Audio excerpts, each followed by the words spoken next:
Ang mga nagsalig di Ginoong Hesus ingon nga manluluwas nakasiguro sa ilang kaluwasan. Tungod kay una, si Ginoong Hesus ang matuod nga manluluwas ug makahimo gayud siya sa pagluwas kanila nga nagsalig kaniya. Ikaduha, kay siya matinud-anon sa iyang mga pulong, dili kini mausab. Kun unsa iyang gisaad, iya man gyud kining tumanon. Ikatulo, ang Dios naghatag pasalig sa kaluwasan pinaagi sa pagpatik sa balang espiritu ngadto kanila nga nagsalig kaniya.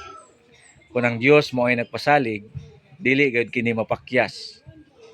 Ug ang iyang patik dili man usab mawala o mobiya kanila nga nagsalig kaniya. Busa, makasiguro gayud kita sa atong kaluwasan. Kung ikaw nagduha-duha karon ug wala masayod kung luwas ka ba o dili, susiha kinsa imong gisaligan. Ug tinuod ka ba gayud nga nagsalig kaniya? Kay basin nagsalig ka sa imong kaugalingon o sa laing tao, kay walay kasiguruhan ang buhat sa tao o bisan unsang gikan lamang sa tao.